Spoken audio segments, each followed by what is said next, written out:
प्रभुपाद जी कहते हैं कि when a pure devotee smiles, he can capture the whole world.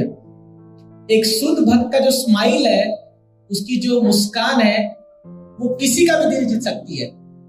तो मैं सोचा था कि महाराज की मुस्कान को हम कैसे कंपेयर करें। तो मेरे मन में बहुत सारे एग्जांपल आ रहे थे।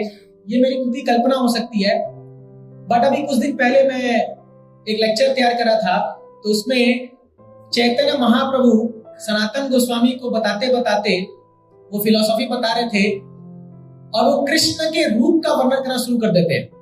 तो महाप्रभु पूरा लॉस्ट हो जाते हैं और वो कृष्ण के रूप का वर्णन करते हैं और कृष्ण के रूप को 24.5 मून्स चंद्रमा से कंपेयर करते हैं कि कृष्ण का जो ललाट है वो एक चंद्रमा है, उनके आंख चंद्रमा है, हाथ चंद्रमा है, हथेलियां चंद्रमा है, ऐसे करके पूरा 24 वर्णन करते हैं। फिर मेरे मन में चंद्रमा के विषय में और बहुत सारी चीज आने लगी। आप देखिए, ये चांद से हमारा बहुत रिलेशन है, क्योंकि भगवान चंद्रवंश में जन्म लिए, तो चंद्रवंश जो है वो कृष्ण जन्म लिए। फिर आप देखिए, हम लोग क्या कहते हैं, निताई पद कमल कोटि चंद्र सुशीतल। निताई नित्यानंद प्रभु का जो पद कमल है, उनका चरण कमल करोड़ों चंद्रमा के समान है। और फिर हम गाते हैं चेतो दर्पण मार्जना, उसमें भी आता है ये कि कैरव चंद्रिका वितरणम विद्यावधु जीवनम। तो ये चांद का क्यों इतना एग्जाम्पल दिया जाता है? क्योंकि प्रभुपाद जी भी कहते हैं एको चंद्र नचत सहस्त्र तारा, एक चांद काफी है, हजारों तारों से की कोई दरकार नहीं है। क्यों? क्योंकि चांद को हमेशा कूलिंग इफेक्ट की वजह से बहुत जाना जाता है। जब दिन भर धरती तप जाती है सूर्य के किरणों से, और जब रात को चंद्रमा प्रकट होता है, तो अभी तो हमारे घरों में तो एसी होगा, कूलर होगा या फैन होगा, लेकिन आप गांव में जाएंगे तो जब लोग दिन भर सूर्य की तपन से लोग तप जाते हैं, जब रात को चांद निकलता है तो उनको बड़ा रिलैक्स होता है, उनको बहुत आराम मिलता है, बहुत आनंद आता है। तो आप देखिए, इस दुनिया के जब हम अनेक प्रयास करके, ये स्वयं के इंटरनल स्ट्रगल हो या बाहर की दुनिया के स्ट्रगल हो या जो त्रिताप है, उससे जब तप जाते हैं और एकदम बस अब लगता है कि अब सब खत्म हो गया और कुछ बचा नहीं जिंदगी में, तब अगर एक शुद्ध भक्त खाली एक स्माइल दे दे तो ऐसा लगता है अभी भी जीवन में होप है, कुछ तो आशा बाकी है, कुछ तो आशा जीवन में बाकी है। तो ऐसा ही होता है जब हम लोग भक्ति में लगे रहते हैं, बट माया से कांस्टेंट स्ट्रगल चलता है, बहुत फाइट होता है। दिन भर अपने इंद्रियों को, मन को वश में रखना और प्रयास करते रहना, हर दिन 16 माला जप करना। दूसरों को सिखाते हैं ध्यान करो, जप करो, बट खुद का ही हालत खराब है जप करने में।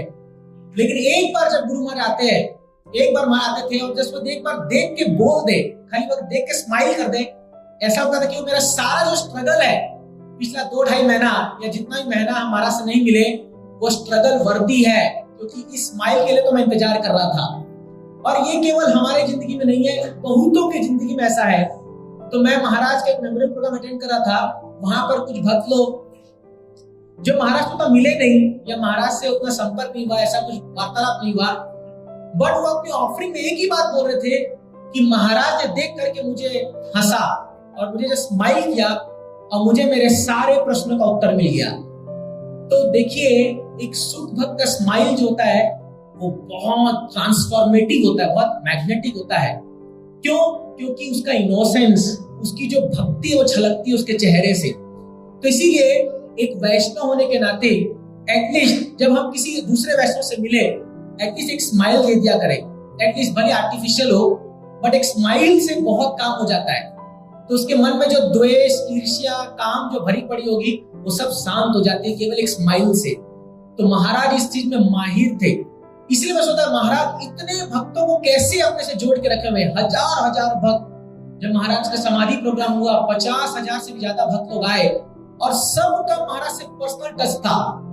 तो हो सकता है महाराज सबसे मिले हो, बात की हो, बट महाराज की स्माइल जो है वो हजारों लोगों को एक बार में उनका सारा जो त्रैताप उसको दूर कर देते थे। ऐसे थे गुरु महाराज। इतने महान आचार्य, इतने महान व्यक्तित्व इस धरती पर चले। तो ये हमारा बड़ा सौभाग्य रहा कि अभी हम लोग महाराज के रूम में गए थे तो वो बेड जिस पे महाराज लेटते थे, वहां पर उनके हम चरण दबाते थे, तो वो सब जो मेमोरी सब आ रही है, अब समझ में आ रहा है वो दिन क्या थे कि महाराज इतना समय बिताते थे।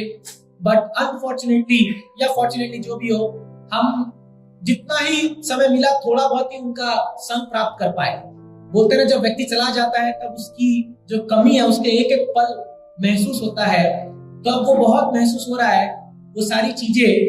हालांकि अभी मन में ऐसा है, अभी तक हमको रियलाइज नहीं हुआ है कि महाराज फिजिकली नहीं है, क्योंकि ऐसा लगता है कि महाराज दिल्ली में है और आएंगे थोड़े दिन में, ऐसा फील आता है मन में।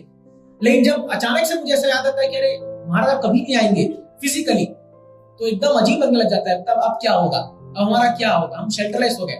फिर महाराज के फोटो देख करके, उनकी किताबें पढ़ करके या उनका कुछ स्मरण करके जो है ऐसा लगता है नहीं महाराज देख रहे हैं हमको, महाराज है।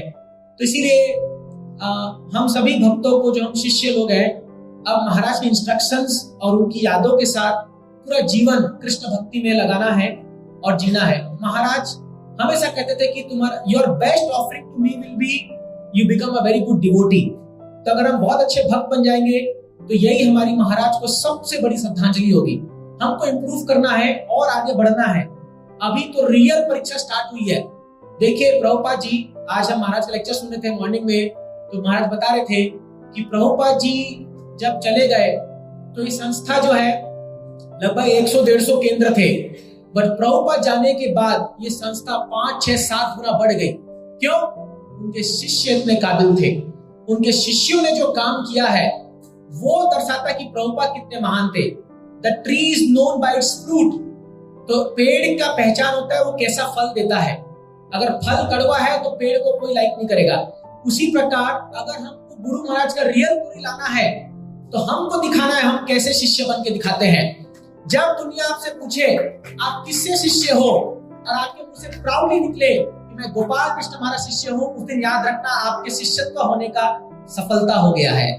तो इसीलिए let us all work hard और अपनी प्यूरिटी को हम बढ़ाएं और अपने दृढ़ता को बढ़ाएं और कुछ ऐसा काम कर जाए इस जीवन में कि युगों युगों तक लोग जब हमारा नाम जाने तो हमारे नाम से जाने ना जाने ये फर्क नहीं पड़ता, लोग ये जाने कि ये गोपाल कृष्ण महाराज का शिष्य था।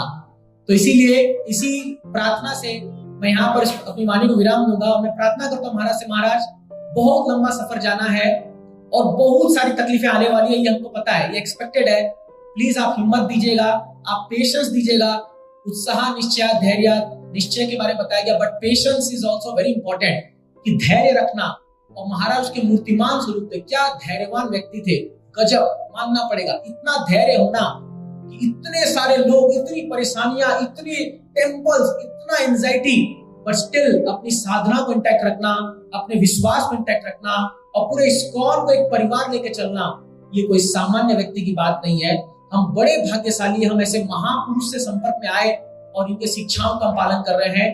तो आप सबसे हाथ जोड़ के विनती है कि let us get this legacy on, legacy of love. जो लेगेसी महापुरुष चला रहा है इसको बहुत युगों तक लेके जाना है, क्योंकि बहुत अनंत कंडीशन सोल्स बाहर इंतजार कर रहे हैं कि कोई वैष्णव आकर के मेरे जीवन को उद्धार कर दे। वो भी तप रहे हैं और आप जैसे किसी वैष्णव की स्माइल का इंतजार कर रहे हैं, क्योंकि वैष्णव आकर के मुझे कुछ चंद्रमा के समान कोई शीतलता प्रदान कर दे, ये हमारी जिम्मेदारी है।